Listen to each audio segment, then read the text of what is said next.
Hello everybody, welcome to Dakman Productions and welcome to Conahey Rail. And in this video, I decided to do a Conahey Rail, Conrail O-Gauge Tri-Rail layout tour video.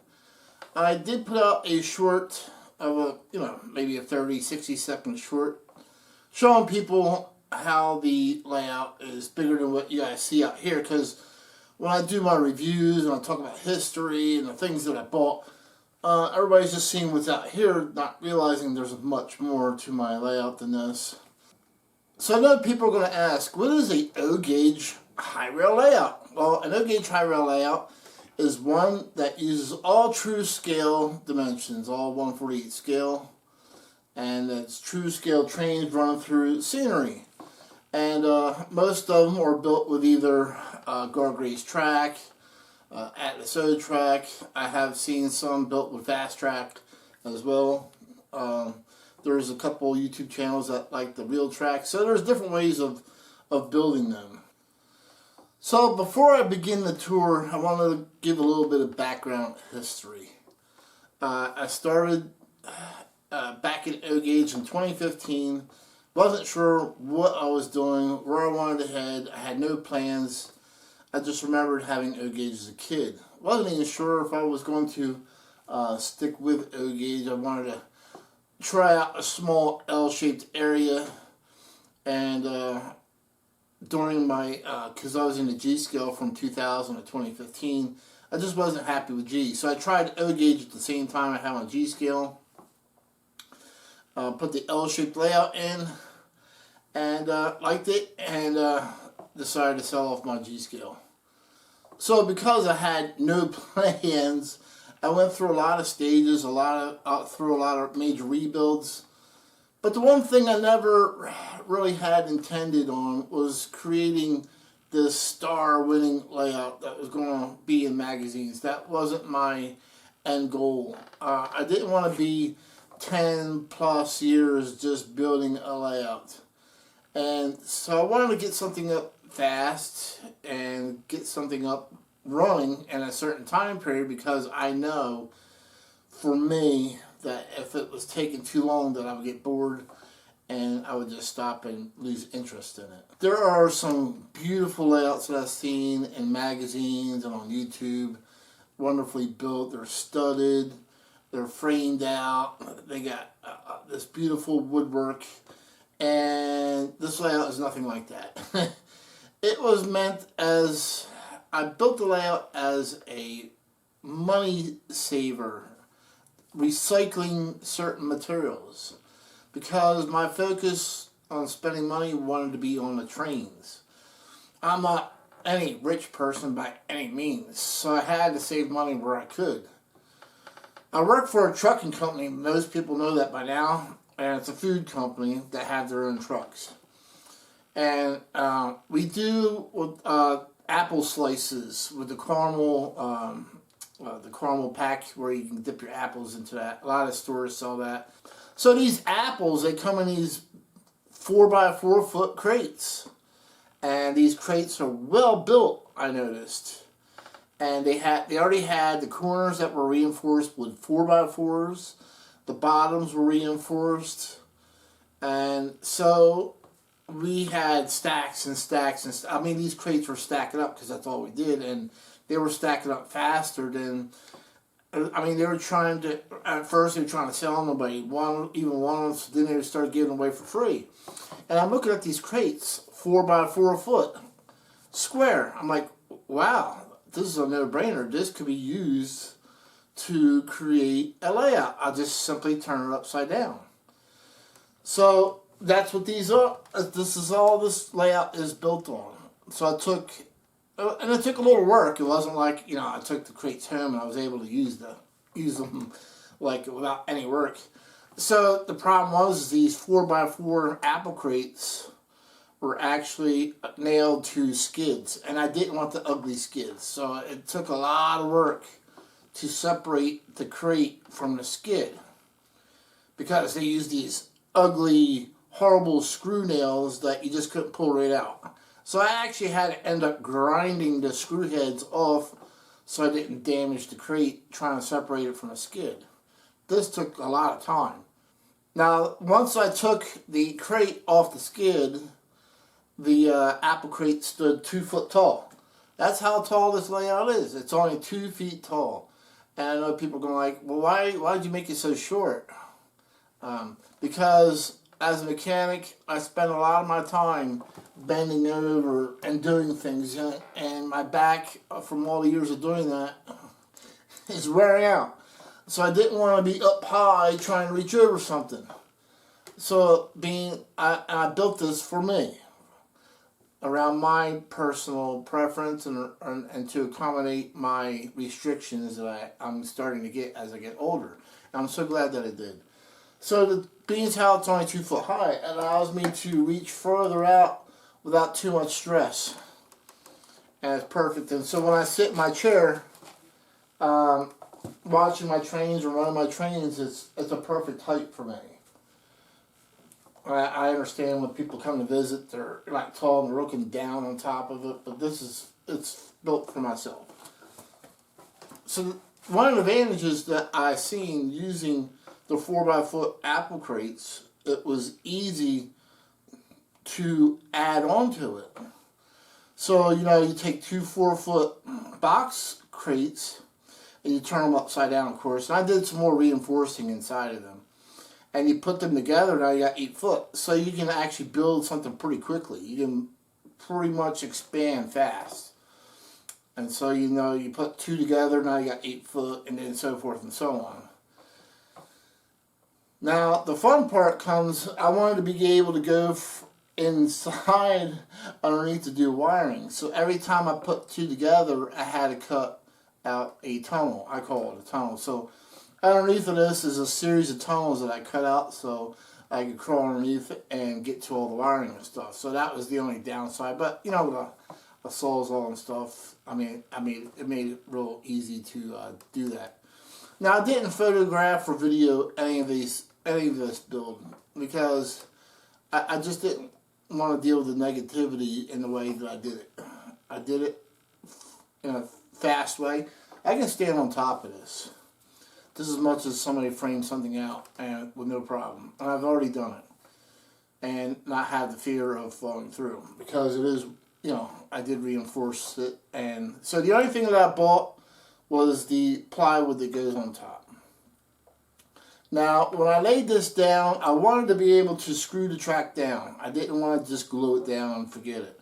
So I didn't use any foam. Now, I could have used cork to do quiet, make the track quiet, but I didn't do that either. I just screwed the track down right to the plywood and without cork. And I think the ballast that I use actually helps to keep the noise down because the track noise really isn't that bad, in my opinion. You guys heard my videos, seen my videos of trains running and stuff. The track noise I don't think is that bad. So my goal wasn't, when I built this, wasn't to become, to put this in a magazine. And I appreciate the viewers like you who are asking, hey Sean, or hey Dakman. We see all these other YouTube channels submitting photos to magazines and getting featured. When is it going to be your turn? Or when are you going to do something like that? And quite honestly, I don't think my layout is magazine material. The way I built it, the way I used recycled materials. I did finally paint it blue. I left it in its natural wood state there for a while, and I just, after looking at it in its natural wood state, I just hated it, so I went ahead and painted it Conrail blue with the white trim, and now I love it. I think it's cool, but it's still, you can tell that it's built with the recycled materials. It's not, it's not this beautiful woodwork that's painted blue. So sometimes when you read comments online, you have a tendency to take them to heart. So I don't know, about 3 or 4 years ago, I read comments on Facebook groups that, from people who complained when they see a high rail layout in a magazine, they don't understand how it got in there because to them, in their own opinion, a gauge high rail layout is nothing more than somebody who built woodwork and just plopped buildings on top of it and some track and put a train on it, and that's it. I have seen some great looking layouts that had hand-built buildings, hand-laid track, and all that fun stuff. But I just didn't want to be 20 years building this. I've read so many stories where guys spend 20 years trying to build a layout. They got their trains all collected, but they're trying to build this perfect layout, and then they pass away and never got a chance to run a train. I didn't want that to be me. And so I figured I'd explain all this before we go with our tour. My goals and my dreams were much different than, Conahey Rail is just a place for me to come down and relieve stress and have fun and not have to worry about doing things perfectly, or this has got to be prestigious, or this has to be perfect, or whatever have you. I want this to come down here and be fun for me. And so my dream, and I'll share this with you guys, because I don't think you guys know that I work on trucks for a living, but you don't see me building model trucks, because the last thing I want to do when I come home after working on trucks all day is building a model truck. So I wanted to do something different, and for me, this is my getaway from doing all that and being involved. So with that being said, crazy enough, my dreams were to participate and compete in a truck show. And I always wanted, that was something that was always on my plate, something I always wanted to do. Because during my youth, I was involved with car shows for 10 years. Roughly from 1990 to about 2000. I restored a 1970 Dodge Challenger RT. It was all known as matching. It was the plum crazy color. It was only one of 1,102 built with a 6-way seat. So this car, I won a lot of trophies with that car. It won wherever it went. That was pristine. That I took my time. The nuts and the bolts, everything was perfect on that car. And it even won a Best of Show at a Chrysler National event in 1995. I also had a 1973 Dodge Charger that I built into a basically a street rod or street machine, and competed in street machine shows with that, won trophies with that. So I was all involved in the car shows during my early years. And then I bought, when it first came out, 1998 Dodge Dakota RT with the 360 5.9 liter. It was the very first year that they came out with them, so they were limited production, black with the red lettering. I took that to a pickup truck show, a couple years after I had it, and won first place with that, so that was great. So the last things on my bucket list were to compete into truck shows, and that was something I really wanted to do. Also, on top of that, my ultimate dream was to race a truck in a GATR race, the Great American Truck Race, which I was born way too late for that. I mean, the GATR, otherwise known as the Great American Truck Race, was pretty much banned by the time, I was able to get my CDL license and so forth and so on. But as chances would have it, at the truck show, they actually had a racetrack there. And it wasn't an oval like they used in a GATR. It was actually a road course track meant for cars. And it was the New Jersey Motorsports Racetrack right here in South Jersey. And so when they asked if people wanted to, take the trucks on the racetrack and drive them and race them, I was like, yeah. Oh, man. And, so I made my family aware that, I'm going to do this. And if anything happens to me or whatever have you, this is what I want done with my stuff. They weren't too happy that, that one, you had to sign a waiver saying if anything happened to you, they're not responsible. And secondly, they weren't happy that I was doing this at all. They just didn't understand this was a dream of mine to race a truck on a racetrack. One, let alone that was, it's not, instead of being an oval, it's on a motorsports racetrack. It's a road course track. So you got hairpin turns and stuff like that, and you're constantly working the truck. I do have a video of that, of me racing that truck around the track. And I said, look, if anything happens at my age, at least I did something that I really wanted to do, and that's it. I said, I'm doing this, and that's it. I said, I don't know if I'll ever get another chance to race a truck on a racetrack like this. So they accepted the fact that that was something I really wanted to do. And then I signed a waiver, and I had a blast out there. I had a lot of fun. So I hope this explains a lot about myself. So yeah, I'm very truck oriented, but the model Trainz is an escape when I need it.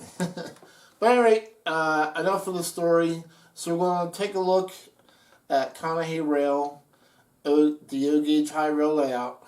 It focuses on a Conrail time period from 1976 to 1999. Okay, so this is the overall view that you guys get while I'm doing my reviews and history and my purchases of what I bought. But what most people don't realize, and I wanted to give you guys the overview of this, is that there's more to this layout than here. So you're looking at, and people ask me all the time how wide this is. So from here, from its widest point to that wall, we're at 12 foot wide at its widest point. And we'll talk about other things, but I just want to give you a general overview first.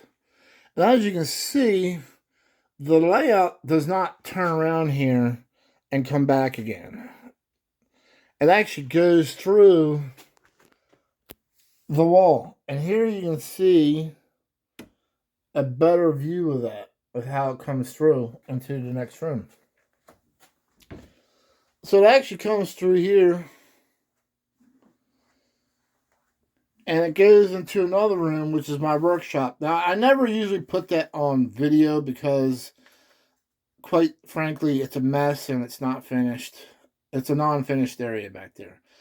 But for the first time ever, we'll put it on video because I had so many people ask, what's back there? So as you can see, my workshop here, it's a total wreck. You can see my bench. I need to clean that off. That's where I do all my projects. I got more projects spread here. But the track comes out and around. It just makes a loop from one end to the other. So we have 080 on the outside and 072 on the inside. So there's two main loops to this. The only exception to the 072, 080 would be right here, where I call a horseshoe curve, which is 054. So that's the only spot that's not 072 or 080. And I'm still up in the air if I want to eliminate that or not, because it would take taking this track and then making it wider. But that's for a discussion for another day. So we'll start with this end of the layout first. As I mentioned, I'm using Conrail's Phantom track. It's all screwed down. Also, as I mentioned, I wanted to make it all quick and easy. So everything out here is all MTH relying on houses. And what I mean by out here, this is where I first started that L-shaped, right there in that corner. I started the L-shaped layout. And here's where you'll see the Hollywood scenes, such as the Bullet movie, made in 1968. And then I'll have stuff on here from my childhood memories I remember the milkman coming to my house and delivering milk. There was a line out house. Going in 60 seconds, Eleanor. Again, you get the houses, the Starsky and Hutch car. At the line-out house. That's the line-out house. Excuse me, but I need to do some dusting. There's the original Going in 60 Seconds, 1973.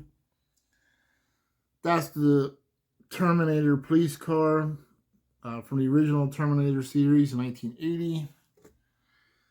Daisy Duke's Jeep. The Jeep from Terminator near the end of the movie.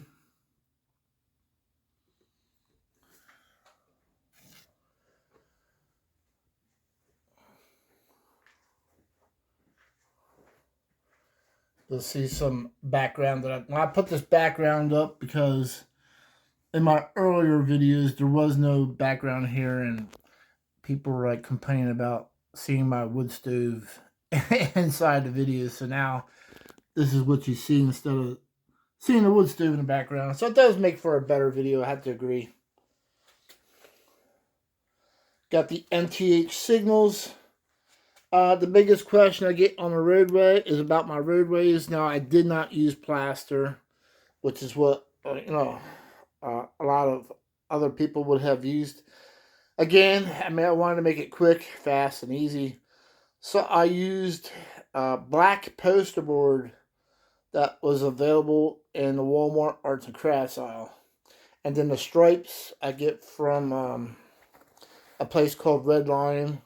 He's on eBay, and also he sells at the Allentown Train Show. Is one of the shows he goes to.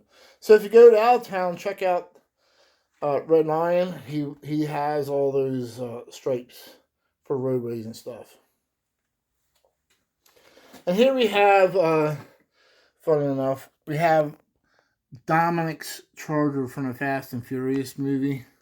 So he just went on his beer run and he's coming back home. And then we have the scene from Home Alone from the Wet Bandits in the OK Dodge van and the police coming to arrest them. And then we have Timmy here who's running towards the bus so he's not late for school. And again, that's the Lionel house. And that's the Lionel suburban house. So here we have the family waiting for the milkman to come out with the milk, greeting him.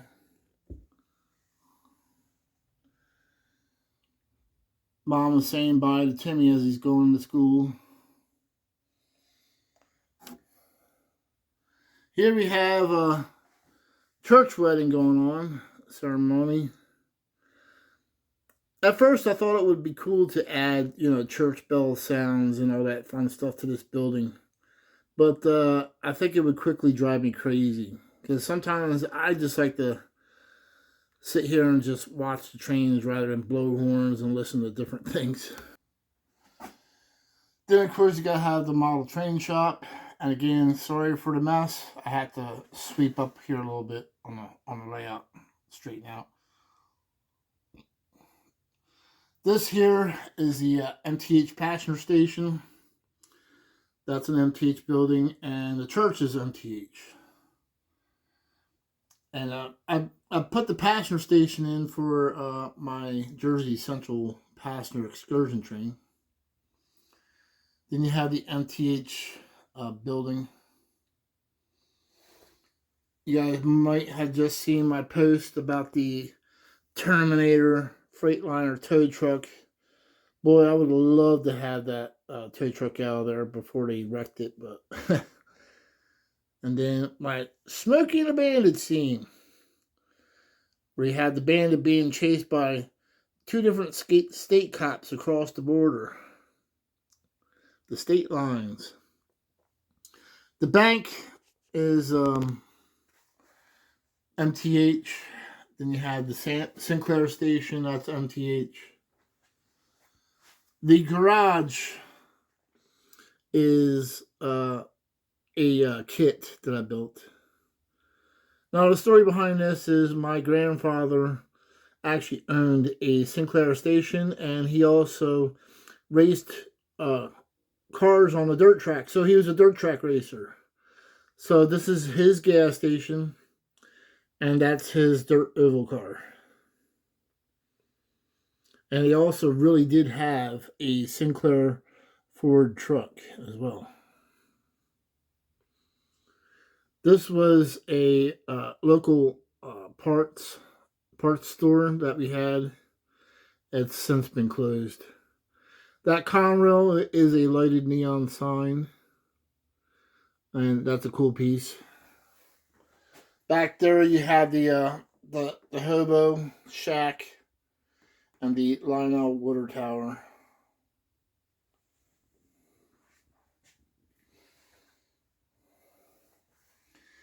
I've got the Coca-Cola truck and the Coke machine. Everybody should recognize this car.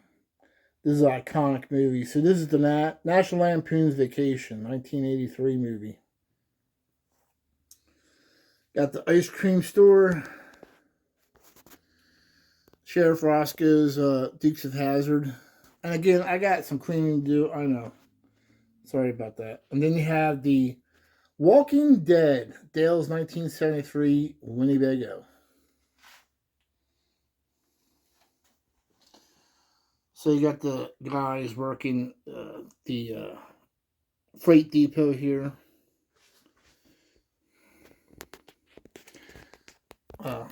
All MTH buildings that we looked at. There's Feed and Pet Supply. That's another MTH piece that I just renamed. There's Feed and Pet was a place that I actually went to as a kid with my dad. And the place has since been torn down many years ago. It's not even around anymore. And from the movie called Speed from 1994. There's a bomb on a bus, and Annie must keep the bus over 50 miles an hour or it'll blow up. Back here we have Strasburg Station, an MTH piece. MTH operating water tower, which doesn't operate. When I bought it, it was broken, but I kept it anyway. MTH Granary that I renamed as the Cargill facility. Here we have a Cross Warehouse. My uncle, who's my godfather, actually worked for Cross Warehouse. But you'll notice the scene here is from Christine. So you have Detective Junkins Fury, Christine, the 1958 Fury, and Dennis Gilder's 1968 Charger. So there's your complete scene from Christine.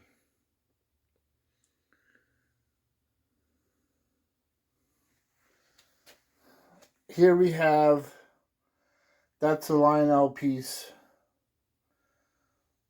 And then I was blown away by this diner. So this is a Lionel diner. It actually has a complete interior and lighted. Normally when you get Lionel buildings, they got the frosted windows so you don't get the full interior. So Lionel did pretty nice with that. MTH Power Station. MTH operating Middletown Station. And Lionel UPS store. Now I do have my Menards building, which is right here. This is my American Materials building. This is where plastic pellets are loaded onto cylinder hoppers, and they go to places that make plastic bottles. Underneath you'll see storage for my locomotives. This is an access panel to get underneath the layout. So the two flags that are behind the track, that's actually a handle there. So a couple screws and I can pull that panel out and climb underneath. I got more track for more storage here. And my lift bridge. This bridge actually does raise up by hand and swing out. So this is my volt panel. This tells me how many volts that my ZW is putting out to the accessories. Because certain accessories, you don't want to go over a certain voltage. And so each one is set to a certain voltage. Like some accessories are only good for 12 volts. Some are only good for 14. Some may be good up to 18. So make sure if you buy any accessories that you check out the voltage that it's capable of handling. And these are the switches. Mainline 1, mainline 2. The lights light up telling me that they're powered with 5 amp quick acting breakers. So I can just, if they pops it a breaker, I can just push it and go rather than replacing a fuse. The layout is powered by 2 Lionel Powerhouse bricks, 180 watt bricks. You guys already see me talking about the Lionel Power Master for running conventional locomotives. So you'll see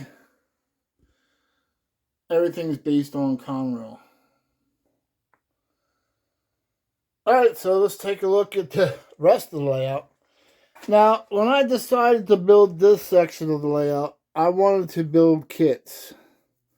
I wanted to get involved with kit building since I already had, a good part of the layout up and running. So I knew I wouldn't get bored building kits for this. So here we have, this is all scratch built. I scratch built this entire thing. Still needs to be finished up yet. But what that is, if you look it up, it's a Cargill transfer facility. So what happens is, rail cars will come in, they'll offload the corn syrup into the transfer facility. Then trucks come in, and the trucks will get loaded up as they need it, and then take it to the factory. Transfer facilities really do exist, especially from Cargill. Again, if you research that, you'll find that out. Here we have an Ameritown post office. That's a kit. This is a Crystal Ice warehouse kit that I put together that I named Crystal Ice. That's Ameritown as well. And here we have, interesting enough, and I'll show you guys, my track work that leads into the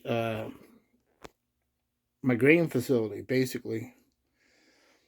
So I didn't have a whole lot of room to put in certain things. I really wanted to have the Ross 4-way switch to put in here, but there just wasn't enough room.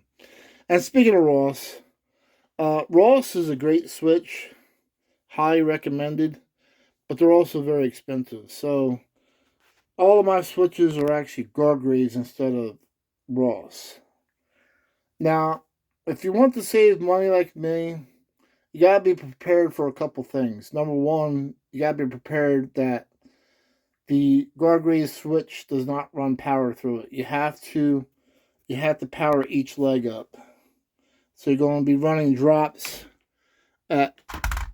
So you're going to run a drop here. You're going to run a power drop here, and you're going to run a power drop there. So that's unfortunate, but that's just one of the things you have to do. Now, when I designed this, basically this yard here, I made it so I could actually reverse a train. So if I come in this way, I can throw the switch, the train will come this way, down the other side of the track. Now it's going to go the opposite way. So you can see where it would reverse at. So I found that really cool that I could reverse a whole entire train with no problem. And here we have the USPS scene with a couple of their vehicles here. And then we got the A-Team. So you got the Mr. T driving his van, faced with his Corvette, and the military police chasing him. Now I use a GP30 as my switching locomotive for the yard. You'll find that a lot of modern day switching facilities or yards are using massive power for switching because the cars are larger, they're heavier than they were back in the days that they were using the SW1, the SW8, the SW1200. So today they're using GP30s, GP40s. CSX uses SD40-3s for switching because stuff is just getting heavier and longer and bigger.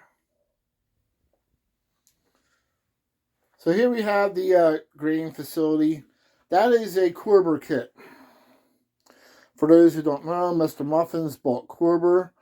All that stuff is made by him, the Corber kits.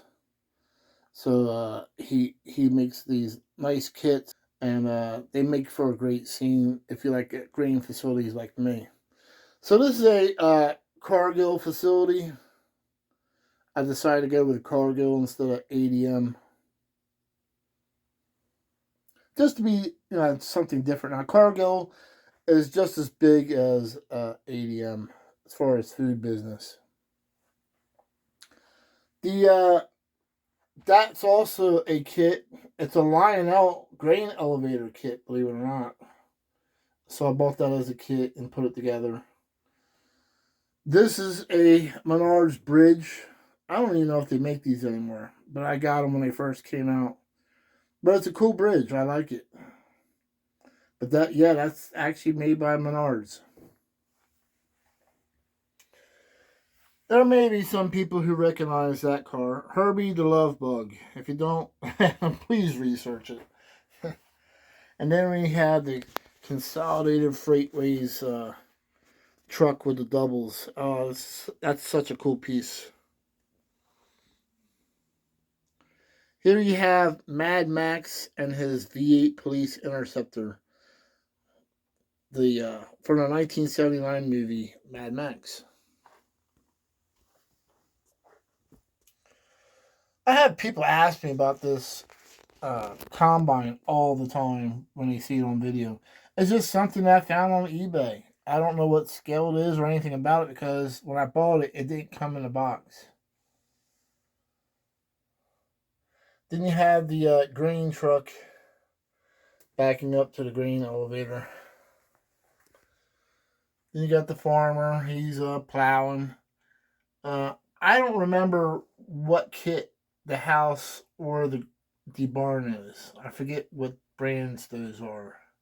But they're both kits that I put together. And then you have the Sanford and Son Ford back there. So this is inspired by Rescue 51. So that's an Ameritown fire station. 2 kits that I spliced together to make one building. And then we have Hodges Dodge dealership. I believe that's a Atlas O kit. Believe it or not.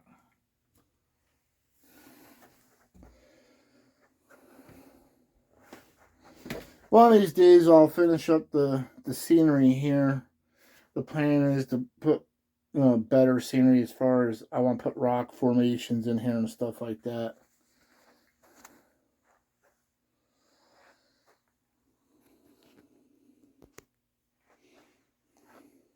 And while I'm right here, one of the things that I decided to do is I decided to color code my shelves.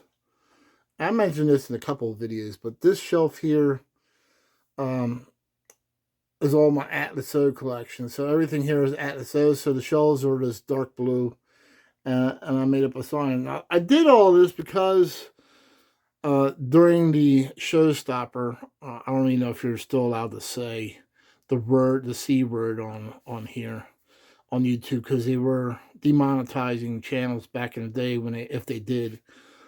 But I'm not going to say it. So you guys know what happened, where you had to wear the masks and everything else. So you had the showstopper. There was no train shows going on. I was like, So I was doing, doing videos from Conahey Rail, Dakman Studios. So I decided to copy what I've seen at the train shows, especially like the world's greatest hobby. You would have seen manufacturers there like Atlaso displaying this. So here we have the Atlaso sign and the matching colored shelves to go with it. Same thing here. So this is my color-coded Lionel shelving. And there's more than just this Lionel, but this is just some of it. And then we can't forget MTH. So again, this was to make me feel as though I was at a train show in my own basement. This is all based on exhibits by the manufacturers that I've seen when I visited the world's greatest hobby, which, by the way, is returning in 2024.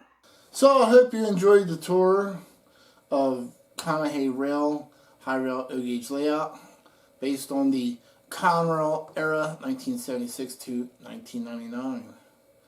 And again, I'm a diesel tech. I work on trucks, so I like diesel locomotives. So yeah, I'm a little bit different, where you're not going to see too much steam. I mean, I do have a steam locomotive on there as an excursion train, but my favorite brand of diesel locomotives is by far the EMD, Electric Motive Division. I hope you guys enjoyed the tour of the high rail layout, and we'll catch you guys trackside. Goodbye.